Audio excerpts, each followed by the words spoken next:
Happy Mother's Day again to all our mothers, both here on earth and heaven, biological, spiritual, and otherwise. Happy Mother's Day.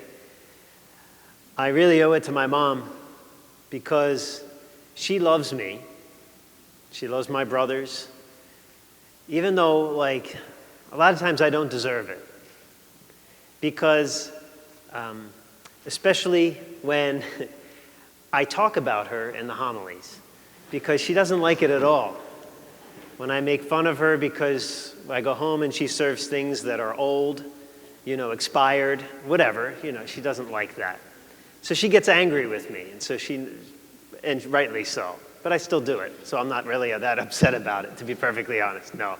She loves us, and she would desire the best. So this week I went home and we had dinner, and when I had my third taco bowl, my dad looked at me and goes, "I hope you're still running." And I said, "I am. I'm still running every day." And my mom says, "Well, are you going out with a fluorescent jacket or clothing that people can see?" I said, "Well, sometimes." "No, every day. Are you going out with that?" I said, "No, I'm not." And then she said, "Well, are you wearing one of those blinking lights then for your..." I said, "What am I, a coal miner?" "No, I'm not wearing that." And then my dad said, "Well, don't wear a hat, because if you wear a hat, it's easier because you're bald. People will see that they'll see you easier." Yes, see, she's calling already. She doesn't like it. But so they're saying all this nonsense. They're peppering it back and forth. I said, "What is this, Dr. Oz? I don't need hints for daily life, I'm just here to eat dinner." And so they're going back and forth. And my mom says, "Well, you're not wearing a hat. Are you wearing sunblock?" I said, "I run at 6:15 in the morning. I'm not wearing, half the time it's not even light out. Am I wearing sunblock for my head?" She said, "Yes, because, you can get burned up there and I said, "Just stop. I'm sick of this. I'm never coming home again." But, she loves me even though I don't listen and I don't deserve it. But she's going to keep telling me in the hopes that I do listen. Why? Because she wants me to get home safely. And she will do whatever it takes, even though I don't deserve it, even though many times I don't even listen to her. She will keep telling me. And she'll keep nagging. Not all the time.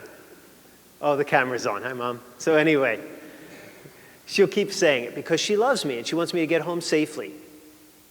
Now, the whole purpose, brothers and sisters, of our faith is that.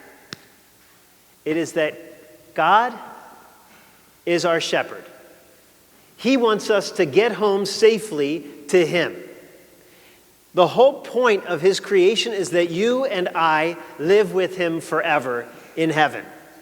And everything He did from the time of the Old Testament, when He didn't appear to people physically, but He handed them the covenant, the prophets, the kings, the 10 commandments, everything He could do, and they still didn't listen. So then He sent His Son, the shepherd, the good shepherd, so that He put into flesh what God the Father was trying to tell to His people before, so that they could get home safely.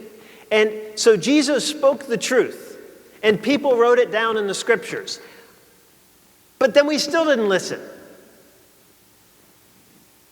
But then His Son didn't just leave His word to save us. He gave us His life so that we could be washed in the body and blood, so that even when we didn't listen, we could be washed in His life through the sacraments. First of all, through baptism, and then through confession, and then through Holy Communion, when we receive His body and blood. So that even when we didn't listen, even when we weren't getting home safely, He gave us a fail-safe in the sacraments, so that, okay, we messed up. Come back to Him now. Wash ourselves now in Him. So there wasn't just a word that went in one ear and out the other. It was His life that could not be taken from us. That's how He is the shepherd. Well, you say, well, that was 2,000 years ago. How in the world does He provide for us now? obviously through the sacraments that come down, that continue to pour out from the cross onto this altar at this Mass, the shepherd still lives. He lives in the sacraments that he pours out into you and to me, so that even when we don't listen, even when we're wandering off and not getting home safely, the shepherd gathers us back with his life on this altar. What an awesome gift. But then, even then, we need a reminder. So we're given another type of shepherd. And we are given the shepherd that we saw this week.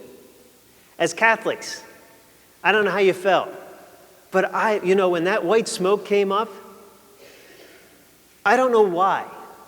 I got excited.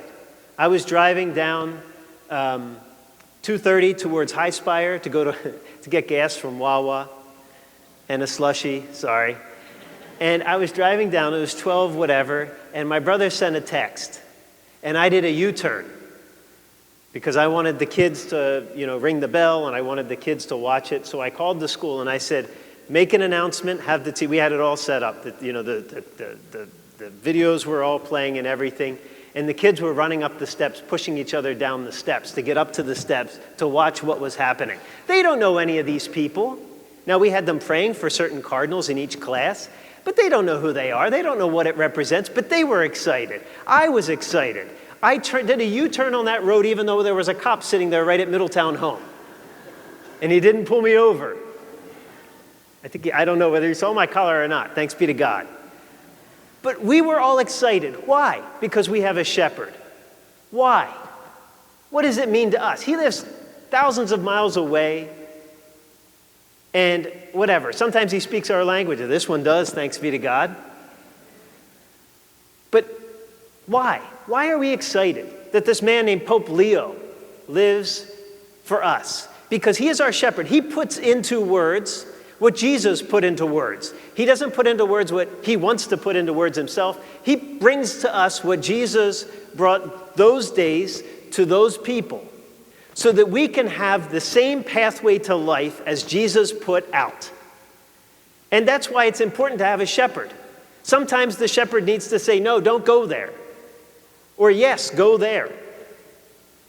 And in the responsorial psalm, in the other ways, in the gospel, Jesus calls us sheep. Do you like being called sheep? You do? Oh my gosh, Fran. No, I don't know anybody who likes being called a sheep. Does anyone else?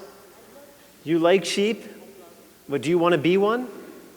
Oh, that's what I thought. You'll take care of them. You don't want to be one, right? No, you ever hear them, I'm not a sheep. I'm not going to follow. Well, in many ways in life, it's good not to be a sheep.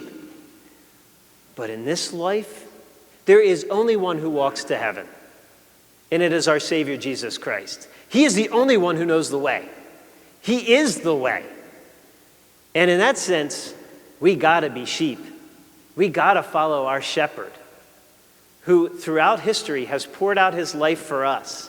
And throughout history has provided shepherds from our moms, our dads, through Jesus Christ, the only shepherd, the good shepherd, through the shepherds he provides for us, through his pastors, his bishop, the Bishop of Rome.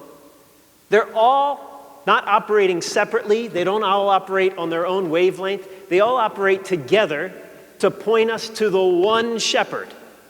And so, brothers and sisters, we give thanks for our moms who tried and try their hardest to bring us to the right path, to bring us home safely. And we thank God for the shepherd who works with all the other shepherds in our life so that we can get home safely to him. And so thanks be to God that we have them in our church together as one family, the family of faith in our Catholic Church. Praise be Jesus Christ, King of the universe, now and forever. He is risen indeed.